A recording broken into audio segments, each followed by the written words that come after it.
जनवरी 2026 Minneapolis Minnesota -21 degree Celsius और सड़कों पर जनवरी से लेकर अब तक फेडरल एजेंट्स और अमेरिकन सिटीजंस आमने सामने खड़े हैं। ये फुटेजेस किसी और मुल्क के नहीं है, ये अमेरिका है और ये सिर्फ शुरुआत है। Boy, oh boy, it's hard to believe that this is happening in America. You've been to a lot of different war zones, and this situation is just totally out of control. We will conduct targeted enforcement operations.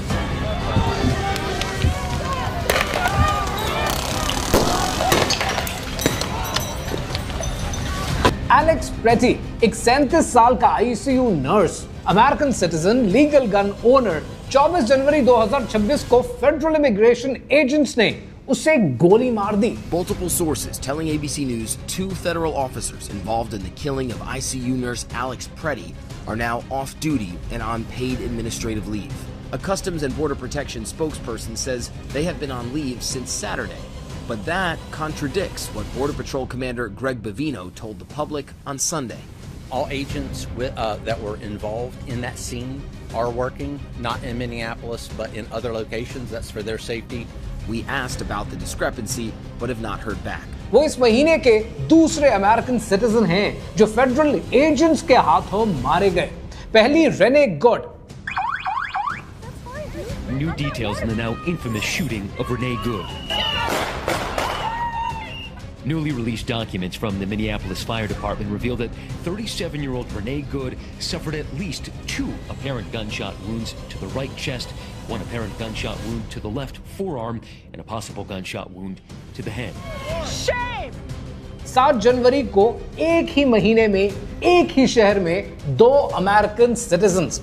Minnesota के governor Tim walls ने Trump से कहा है कि pull your 3,000 untrained agents out of Minnesota before they kill another American on the street। और Trump administration ने क्या किया? पता है ट्रंप एडमिनिस्ट्रेशन ने क्या किया?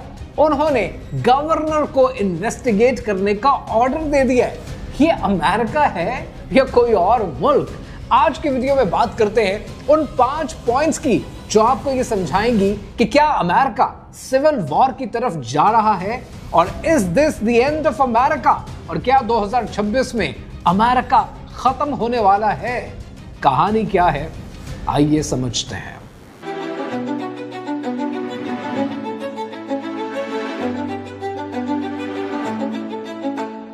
सबसे पहले पॉइंट नंबर 1 में ये समझते हैं कि अमेरिका के अंदर फेडरल और स्टेट का डायरेक्ट कन्फ्रंटेशन है क्या।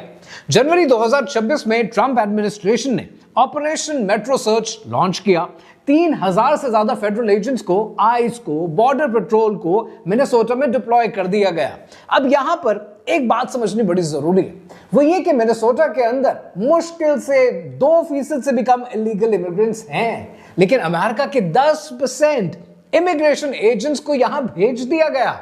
मिनेसोटा के मेयर जेकब फ्राई ने कहा है कि we have rolling bands of agents marching down the streets just looking for somebody who might be concerned. इसका मतलब क्या? इसका मतलब ये कि वो कह रहे हैं कि हमारी गलियों में आर्म्ड एजेंट्स घूम रहे हैं, दनाते हुए फिर रहे हैं और किसी भी इंसान को पकड़ते हैं जो उन्हें थोड़ा सा भी सस्पिशियस लगे। लेकिन यह भी शॉकिंग बात नहीं है। शॉकिंग बात यह है कि जब एलेक्स प्रेटी को गोली मारी गई तब मिनेसोटा के स्टेट इन्वेस्टिगेटर्स क्राइम सीन पर पहुंचे। उनके पास कोर्ट का वारंट भी मौजूद था, पर फेडरल एजेंट्स ने उन्हें ब्लॉक कर दिया। पीबीएस न्यूज ने कंफर्म किया है कि फेडरल एजेंट्स ने उन्हें ब्लॉक किया, शूटिंग सीन पर जाने से रोक दिया, जबकि उनके पास जुडिशियल वारंट भी मौजूद था। अब यहां समझने वाली बात क्या है? समझने वाली बात यह है कि फेडरल एजेंट्स ने स्टेट के कोर्ट के वारंट को इग्नोर कर दिया, और ऐसा अमेरिका के हिस्ट्री में पहले कब हुआ है?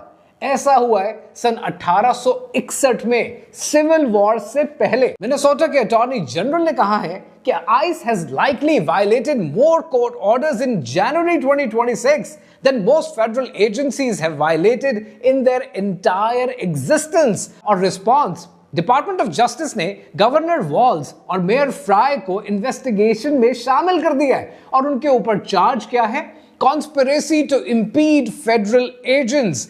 फेडरल गवर्नमेंट अपने इलेक्टेड स्टेट ऑफिशियल्स को इन्वेस्टिगेट कर रही है क्योंकि उन्होंने अपने शहरियों को प्रोटेक्ट करने की कोशिश की। ये सिर्फ मिनेसोटा की कहानी नहीं है, ये कहानी इससे बहुत ज्यादा वसी है। अब यहां पर अमेरिका के डिवाइड के पैटर्न को समझना जरूरी है। ट्रंप एडमिनिस्ट्रेशन ने नेशनल गार्ड्स और फेडरल एजेंट्स को कहां भेजा है? उनको भेजा गया है मिनियापोलिस में, which is a blue state. Los Angeles blue state, Washington DC blue state, Chicago blue state, New Orleans blue state. क्या ये कोइंसिडेंस है? हरगिज नहीं। इलिनॉय के गवर्नर जेबी प्रिट्जकर ने पब्लिकली कहा है कि Trump has other aims other than fighting crime. This is part of a plan to stop the elections in 2026 and take control of those elections. Even California के governor Gavin Newsom ने, who's technically a president in waiting as well, वो कहते हैं कि interestingly ये सब कुछ election day से पहले ही क्यों हो रहा है। आज अगर आप डेटा उठाकर देखें आप हैरान रह जाते हैं कि 19 ब्लू स्टेट के गवर्नर्स ने इकट्ठे जॉइंट स्टेटमेंट दी है कि प्रेसिडेंट ट्रंप फेडरल फंडिंग को कट कर रहे हैं, लॉ इन्फोर्समेंट पर फोकस नहीं कर रहे और मिलिट्री को पॉलिटिसाइज कर रहे हैं, which is technically against the American interest. और ये सिर्फ ट्रूप्स की कहानी नहीं है। ट्रंप एडमिनिस्ट्रेशन ने $10 बिलियन चाइल्ड फंड से कट कर दिए। सिर्फ 5 स्टेट से, California, Illinois, New York, Minnesota, Colorado, ये सब ब्लू स्टेट्स हैं। डिपार्टमेंट ऑफ हेल्थ के 10 फील्ड ऑफिसेज हैं जिनमें से 6 को बंद कर दिया गया है ब्लू स्टेट में। एक तरफ आपको याद होगा कि जब बैरक ओबामा ने अपनी प्रेसिडेंशियल कैंपेन विन करने के बाद प्रेसिडेंट का विनिंग स्पीच दी, तब उस विनिंग स्पीच में प्रेसिडेंट ओबामा ने क्या कहा था? ओबामा ने कहा था कि जिन लोगों ने मुझे वोट दिया है बहुत शुक्रिया, और जिन्होंने मुझे वोट नहीं दिया, I will be your president too। और दूसरी तरफ है डोनाल्ड ट्रंप, जो देखते हैं कि ऑपोजिशन का होल्ड कहां पर है, डेमोक्रेट्स कहां पर हैं, इनकी फंडिंग रोको, इनका सिलसिला रोको। ये क्या है? ये एक फेडरल गवर्नमेंट जो अपने ही मुल्क के आधे स्टेट्स को पनिश कर रही है क्योंकि वो ऑपोजिशन को वोट करते हैं। अमेरिका 2 हिस्सों में डिवाइड हो रहा है, लेकिन ये इंटरनल फाइट तब और भी डेंजरस हो जाती है जब बाहर से प्रेशर आने लगे। यहां पर एक सवाल है कि जब अमेरिका अपने ही अंदर लड़ रहा है तब बाकी दुनिया क्या कर रही है? अमेरिका का नेशनल डेट $38 ट्रिलियन क्रॉस कर रहा है। डेट टू जीडीपी रेशो 125% है और ये 10 साल पहले 100% पे थी। अक्टूबर 31, 2025 को ब्रिक्स ने अपना करेंसी यूनिट यानी ब्रिक्स यूनिट लॉन्च कर दिया है। एक नया करेंसी यूनिट जिसका 40% बैक्ड बाय गोल्ड है और 60% ब्रिक्स की करेंसी से बैक्ड होता है। और सोर्सेस कहते हैं रशिया चाइना का ट्रेड डेटा शो करता है कि 90% ट्रेड रूबल्स में या फिर युआन में हो रही है, डॉलर में नहीं हो रही।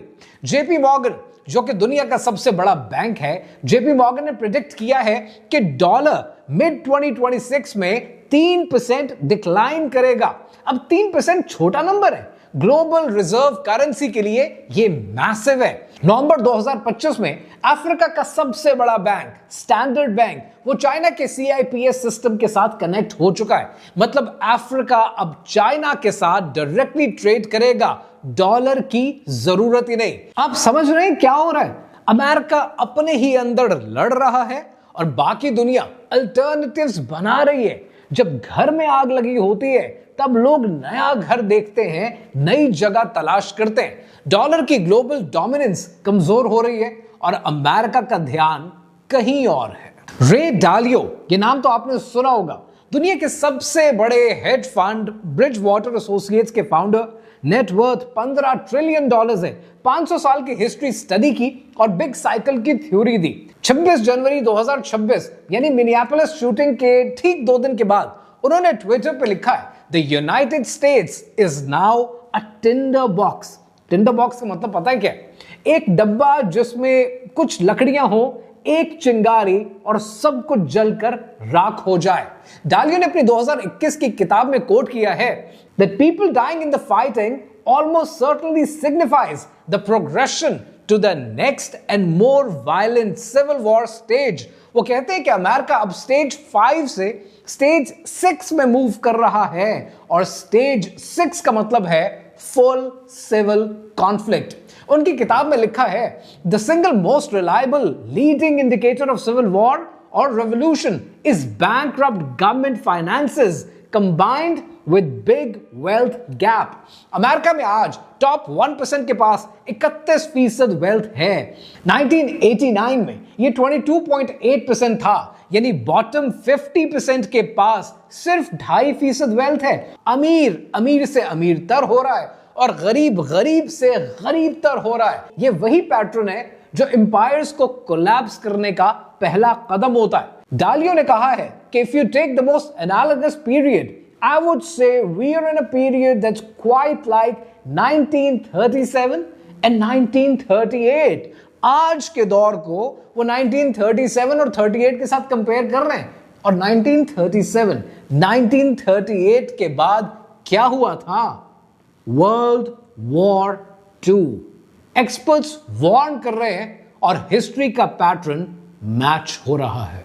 अब सवाल यह है कि अमेरिका की इस इंटरनल प्रॉब्लम से पाकिस्तान को क्या फर्क पड़ता है? वेल, जवाब बहुत फर्क पड़ता है। यूएस नेशनल डिफेंस स्ट्रैटेजी 2026 में ट्रंप एडमिनिस्ट्रेशन ने चाइना को प्राइमरी थ्रेट कहना बंद कर दिया है। डॉक्यूमेंट कहता है कि US does not seek to dominate, humiliate और स्ट्रैंगल चाइना। और सबसे इंटरेस्टिंग बात पता क्या है कि इस 24 पेज के स्ट्रैटेजी में इंडिया का जिक्र भी नहीं है, क्वाड का भी जिक्र नहीं है। और जनवरी 2026 में पाकिस्तान और चाइना ने सीपेक 2.0 लॉन्च किया है। फोकस है इंडस्ट्री, एग्रीकल्चर, माइनिंग और तालिबान कंट्रोल्ड अफगानिस्तान को भी शामिल करने की बात की जा रही है। इसका मतलब यह है कि अमेरिका अपने अंदर ही उलझा हुआ है, प्रेशर पाकिस्तान पर से कम हो रहा है और चाइना के साथ पार्टनरशिप के लिए स्पेस मिल रही है। लेकिन यह वार्निंग भी है कि जब एम्पायर कोलैप्स किया करती हैं तब केओस फैलता है। वेनेजुएला में ट्रंप ने क्या किया?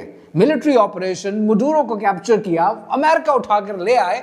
और अगर अमेरिका और डेस्परेट हुआ तो क्या और अग्रेसिव नहीं हो सकता? पाकिस्तान के लिए यहां पर अपॉर्चुनिटी भी है और यहीं पर पाकिस्तान के लिए रिस्क भी मौजूद है। तो सवाल यह है कि क्या अमेरिका सिविल वॉर की तरफ जा रहा है? वेल, जवाब सिंपल नहीं है। सिविल वॉर जैसी 1861 में हुई आर्मीज फेसिंग ईच अदर, शायद वैसे नहीं, बट कोल्ड सिविल वॉर वो तो ऑलरेडी शुरू हो चुकी है। Federal government versus state government, court के ऑर्डर्स इग्नोर किए जा रहे हैं, इलेक्टेड ऑफिशियल्स को इन्वेस्टिगेट किया जा रहा है अपने ही शहरियों की प्रोटेक्शन की वजह से, और अमेरिकन सिटीजंस को सड़कों पर मारा जा रहा है with the hands and by federal agents themselves. ये अमन नहीं है, ये तरक्की नहीं है, ये पीस नहीं है जहां पर लोग प्रोग्रेस करते हैं। अल्लाह सुब्हानहू व तआला ने कुरान मजीद में सूरह अल इमरान में इरशाद फरमाया, जिसका मफहूम है कि तुमसे पहले बहुत सी कौमें गुजर चुकी हैं, जमीन में फिरो और देखो उन लोगों का अंजाम जो झुटलाने वाले थे। एम्पायर्स आती हैं, एम्पायर्स चली जाती हैं, ये अल्लाह सुब्हानहू व तआला का कानून है। अमेरिका के बारे में यह नहीं कहा जा सकता कि अमेरिका कल खत्म हो जाएगा, लेकिन जो लोग देख रहे हैं वो तारीख को भी देख रहे हैं और तारीख कभी गलत साबित नहीं होती, because history always repeats itself. नवंबर 2026 में अमेरिका के मिड टर्म इलेक्शंस हैं, वो डिसाइसिव होंगे और वो तयन करेंगे कि अमेरिका किस सिमत में जाएगा। तब तक पाकिस्तान को क्या करना चाहिए? All we need to do is we need to wait, we need to watch, we need to learn and we need to prepare. खोल आंख जमी देख, फलक देख, फिजा देख। खोल आंख जमी देख, फलक देख, फिजा देख। मशरिक से उभरते हुए सूरज को जरा देख।